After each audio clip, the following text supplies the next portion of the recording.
Permisi Bapak Ibu, saya mau lewat dulu. Mohon maaf bagi yang lagi puasa, ini makanan enak mau lewat dulu. Cucu cucu cucu cucu cucu cucu. Halo Bapak Ibu yang cantik, yang ganteng, yang manis, yang baik hati, tidak sombong, rajin menabung dan tidak suka pipis sembarangan.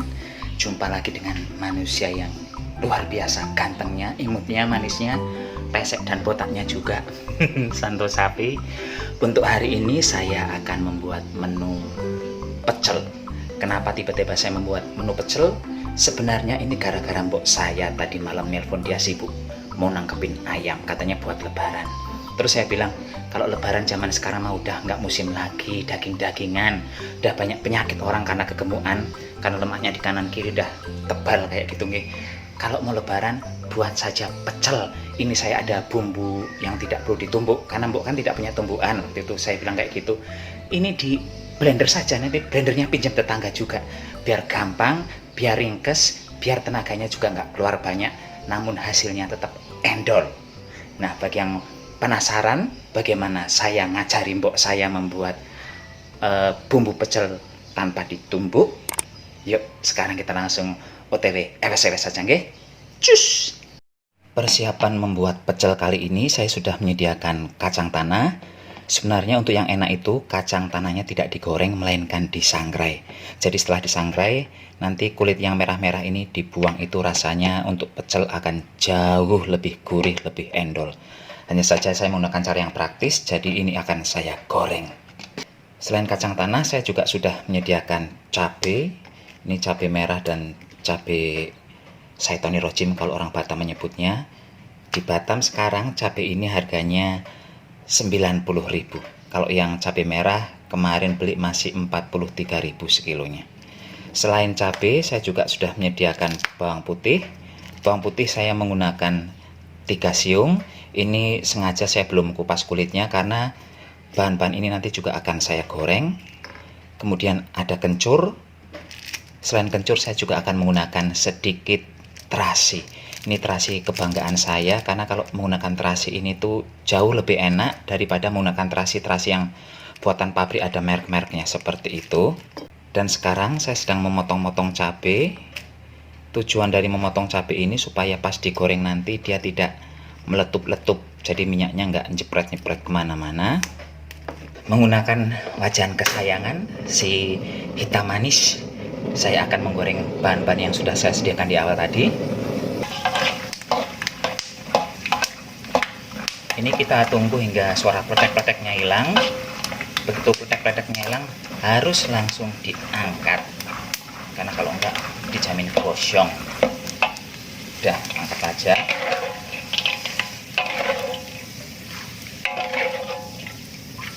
Saya goreng dulu bawang putihnya. Kenapa saya menggunakan kulitnya saat menggoreng bawang putih? Karena kalau tidak menggunakan kulitnya dia akan cenderung pahit. Kemudian kencur saya masukkan, cabai,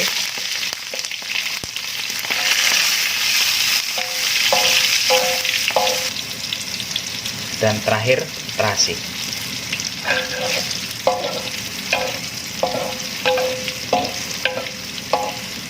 Udah, kompor matikan, langsung diangkat. Selanjutnya saya akan memblender kacang gorengnya dulu. Ini antara kacang dengan cabai-cabian dan teman-temannya tadi jangan di blender bareng Pak Bu ya, harus satu-satu.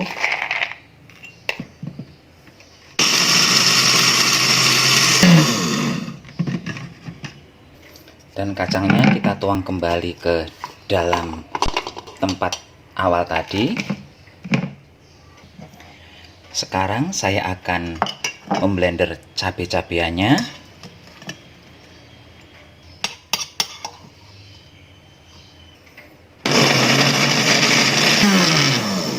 Hasil dari cabai giling ini langsung dicampur dengan si kacangnya. Ini nggak masalah dicampur sekarang. Sekarang ini akan saya sisihkan dulu. Tahap berikutnya saya akan mengiris-iris gula Jawa dan beberapa teman-temannya. Sekarang saya akan mempersiapkan beberapa biji gula Jawa. Gula jawanya ini saya sisir dulu. Di resep kali ini saya tidak menyebutkan jumlah-jumlah, guys. Semisal bawang putih berapa, cabai harus berapa, gula jawanya harus berapa, karena ini sesuai selera masing-masing saja. Kalau saya untuk sambal pecel sukanya yang agak manis. Kalau untuk bolu-bolu kan biasanya saya menghindari yang manis-manis, tapi justru di resep pecel saya suka yang manis, jadi saya menggunakan gula agak banyak. Kalau cabenya tetap standar saja, standar anak TK maksudnya, tidak menggunakan cabai yang banyak.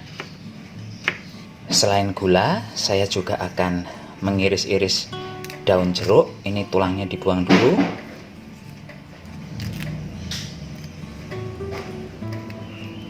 Ini iris kasar saja.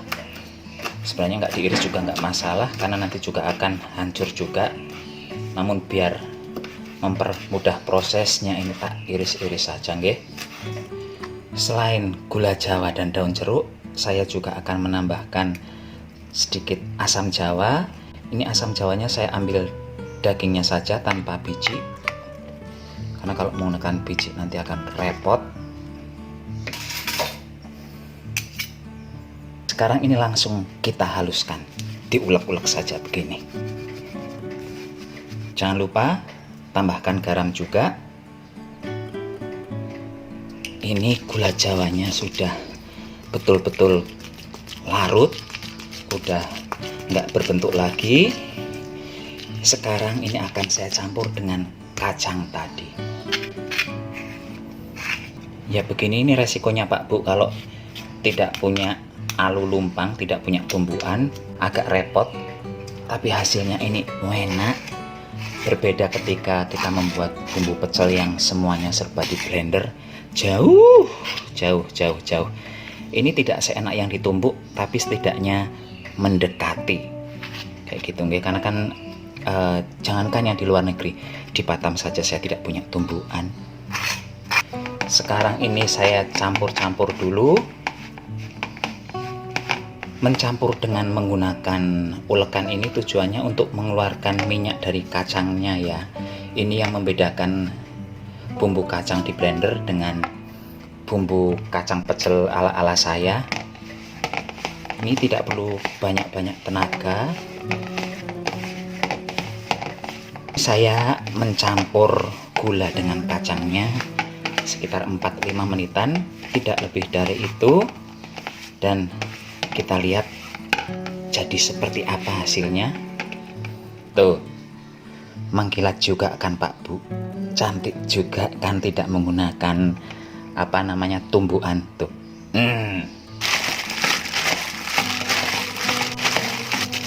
Ini punya saya akan saya gunakan besok sore, jadi saya simpan dulu.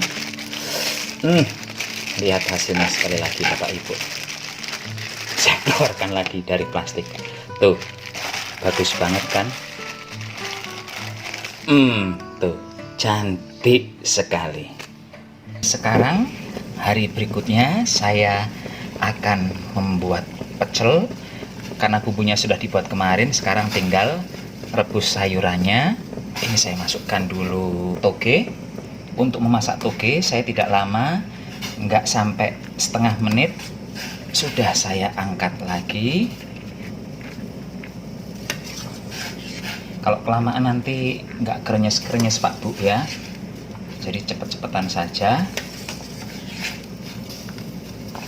Selanjutnya saya menambahkan soda kue ke dalam air rebusan. Tujuan menambahkan soda kue ini supaya sayuran yang akan saya masak tetap hijau dan proses memasaknya jauh lebih cepat. Saya akan menyiapkan bumbunya. Tuh Pak Bu, cantik sekali nggih. Udahlah semua aja biar banyak sekaligus. Cantik banget loh ini, tidak kalah dengan yang ditumbuk.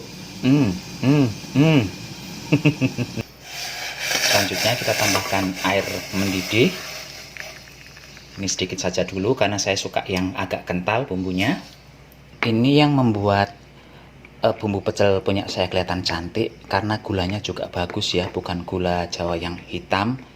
Tapi ini kuning dan ini gula jawanya gula jawa asli, tidak menggunakan yang dicampur dengan gula pasir itu. Tuh. Cantik sekali Bapak Ibu. Monggo-monggo dicoba. Sekarang ini akan saya campur langsung dengan sayurannya. Nah, begini nih Bapak Ibu, ya Allah Gusti. Tuh, bumbu pecelnya cantik sekali, kelihatan enak banget Pak Bu. Tuh nggih. Nggak ngapusi, saya nggak bohong. Dan ini sayurannya juga kelihatan hijau royo-royo. Tuh, bagus banget. Ini tidak menggunakan efek kamera apa-apa, betul-betul hijau cantik seperti ini. Oh ya, dan di menu pecel kali ini saya juga menambahkan peyek. Ini peyeknya baru saya upload beberapa hari yang lalu, 3 atau 4 hari yang lalu. Silahkan cari resepnya. Kalau di tempat saya di Cilacap sana, selain menggunakan peyek, kadang juga bisa menggunakan mendoan. Kalau tidak menggunakan mendoan, bisa menggunakan gembus atau geblek seperti itu. Resep gembus atau geblek itu saya juga sudah ada, baru saya upload mungkin 10 harian yang lalu. Silahkan dicari. Tuh, ya Allah Gusti, enaknya.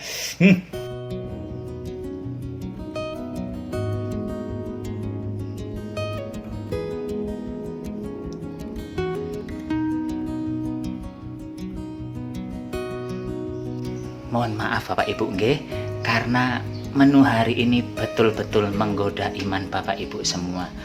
Bumbu pecelnya betul-betul enak banget. Ya pun sekarang Santo Sapi mohon pamit dulu, sampai jumpa di video berikutnya. Tetap jaga kesehatan, gunakan masker kalau keluar rumah. Mau beli baju baru, tetap gunakan masker kalau keluar rumah. Ke mall, ke pasar, tetap gunakan masker. Bye-bye.